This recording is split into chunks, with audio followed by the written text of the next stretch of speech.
Hey, Kippers. So, last week of July, and I'm turning in. If you notice, this is not the place where you last saw me. There's the wife's car in our new house. New shed, new area. I just dropped off the header at the canola fields. So let me kind of explain what happened. So I never knew this place existed. I didn't really know. I mean, I saw the driveway, but I didn't pay attention to it. It was kind of overgrown.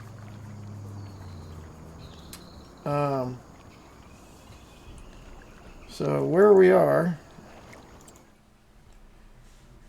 is right here in the middle. And you can't see my mouse. Okay, so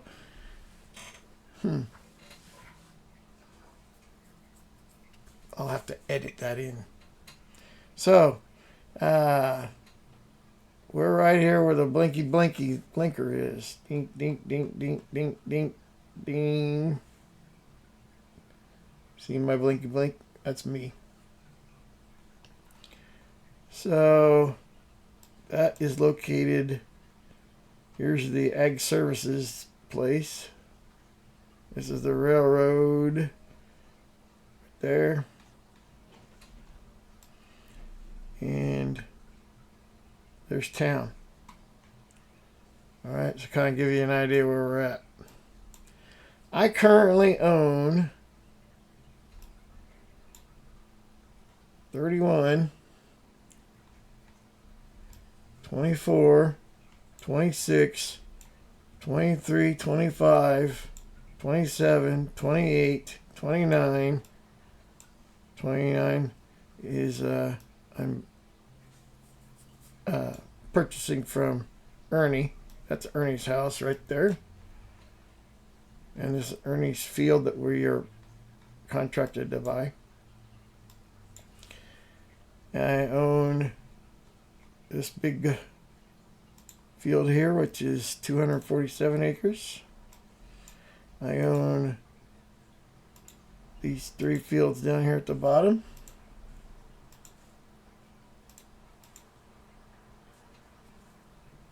I own this field here, which is sunflowers. That's 44 acres. And that little 11-acre strip there. And that's Ernie's. So what happened was I traded my old property, which is kind of that screen which you're looking at there, to a guy who owned all of this.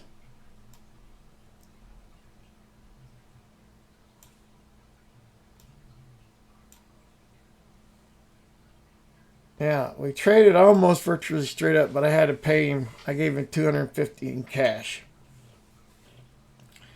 So he took over all my buildings, except I brought my sheep barn. No, I left his sheep barn.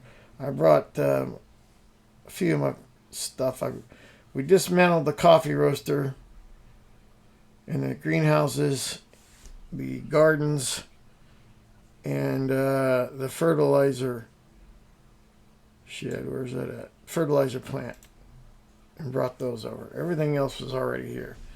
So what happened is the guy is in his late 70s, early 80s. I think he's 80, 81. And his son died, and his son and him were farming all this. Now, grandson is just about to graduate from college. And he's getting a degree in agricultural management from Kansas State University. He's coming back to the farm. So grandfather wanted something a little smaller, so he has to trade straight up plus $250 in cash. He gets to keep all the crops I had. I get to keep all the crops he had. Straight up swap. Whatever's growing is growing. No takey backies. So that's what we did. And then I gave him $250 in cash. He sold a lot of his older equipment, but he's got a lot of New Holland tractors and a brand new New Holland 11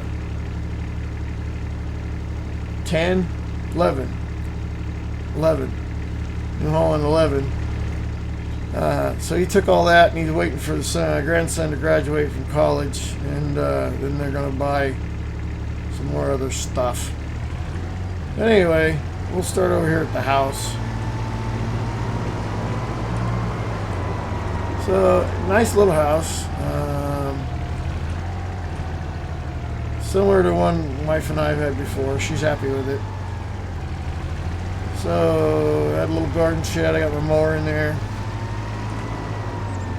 Came with this shed, which has, and I get deer that keep coming in my sheds. I don't know why, but this is at Wash Bay. I've had this almost exact building before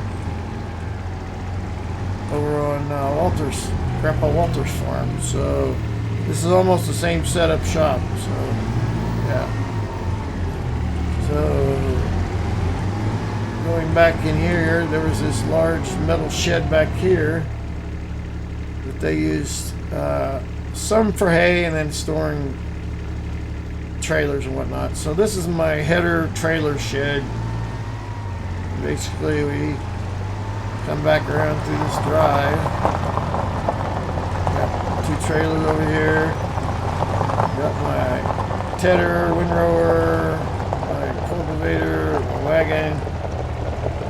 And you kind of see what I've done. My header's in here, all my trailers. Little disc, hiding in the weeds. This open shed was here. They used it for hay as well, but I'm using that as a kind of a shed to keep stuff out of the weather. Yeah, chicken coop, almost the same chicken coop I had.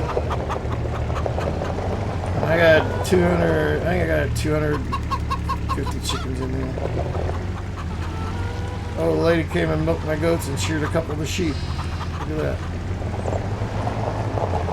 And I got 50 goats and I think 150 sheep running around in there. Now, I had the same exact milking barn that I had at the other shed, that I had built at the other shed. I had the same guy built this one. I like the setup, so I was glad to see that this was here. And we have this big hay shed out here. This is where we put our fertilizer plant. It's currently empty. He had a big grain fermenting silo. It's a little bit taller than the one I had. And he's got, well, we'll go over there. TMR mixer, which is almost the same as I had. This one's a little bigger.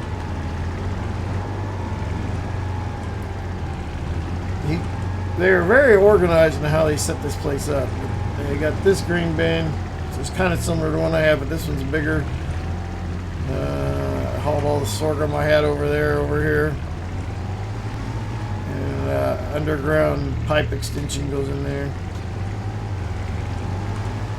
Put the wife's greenhouses over here. They're doing well, starting a new crop going on. Now, what's cool about this is, the only thing I don't like about it is it's diesel powered. Let me drive over there.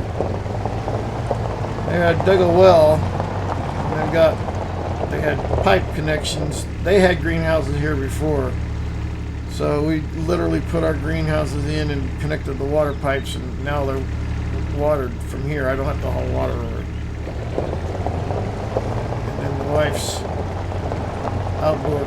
here. We do have to drag water out here for fertilizer.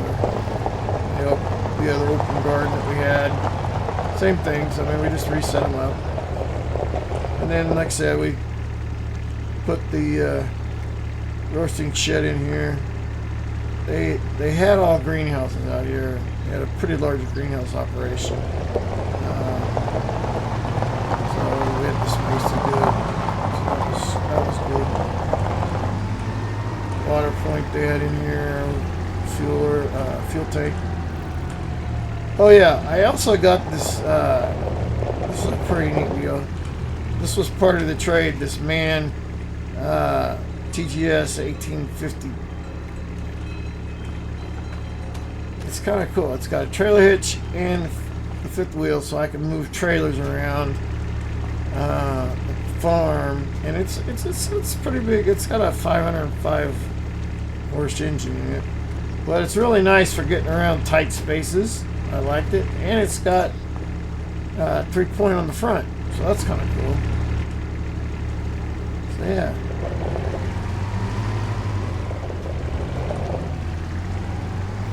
And then what I like about this is bulk storage, and it's all underground.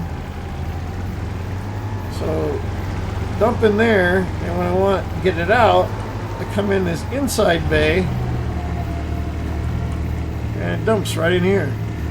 So this is pretty cool.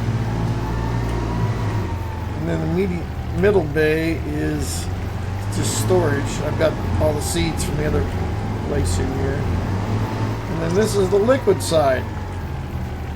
So I can fill up in here, liquid or fertilizer or herbicide, whichever I want. And it's got some storage bins for various stuff. So I got some storage space in there. And then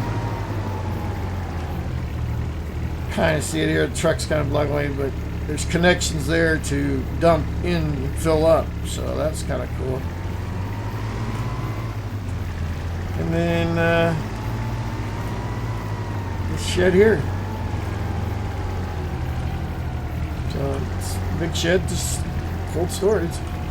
Got a little space for everything. So I got literally a little space for everything here. The deer have been jumping the fence and getting in the garden, so the wife's talking about getting a dog. But anyway, that's our setup. Now you might be asking, if you had to pay $250,000, how do you have so much money in the bank? Well, I had 600 and some thousand in the bank. I paid the 250, and then, well, damn PDA wants to save. Then we had these 2 fields of wheat. One was 63 acres and the other one was 35 acres, and oh my God, was the wheat good. Had a few weeds in it, but holy crap. We got $223,391 off of that. So yeah. Yeah. So I cleaned up after the wheat harvest. I had a bunch of crap in the throat there, so I was cleaning this out. So we are going to go over and cut some canola.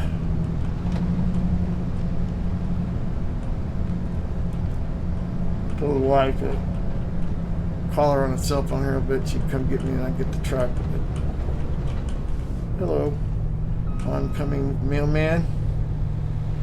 He's been dropping it off at the house, but they want me to put a mailbox up, so we'll see.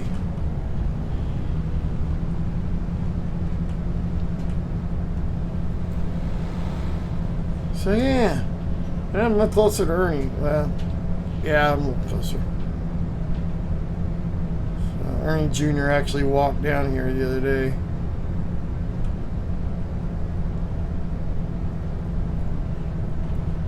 He's off doing some Stuff for the high school football team.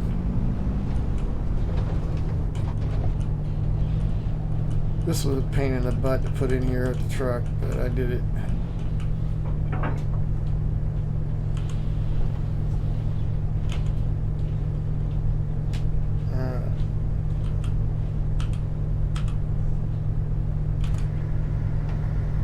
Everything unfolded here.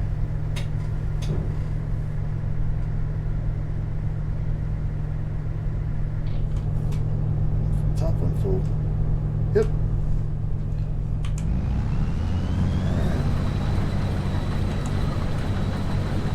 Cut some canola.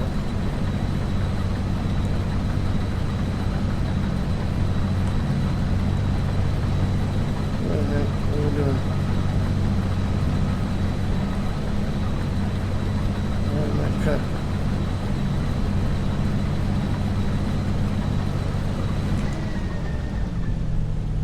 Something not right. Alright, well I gotta figure out what's going on here.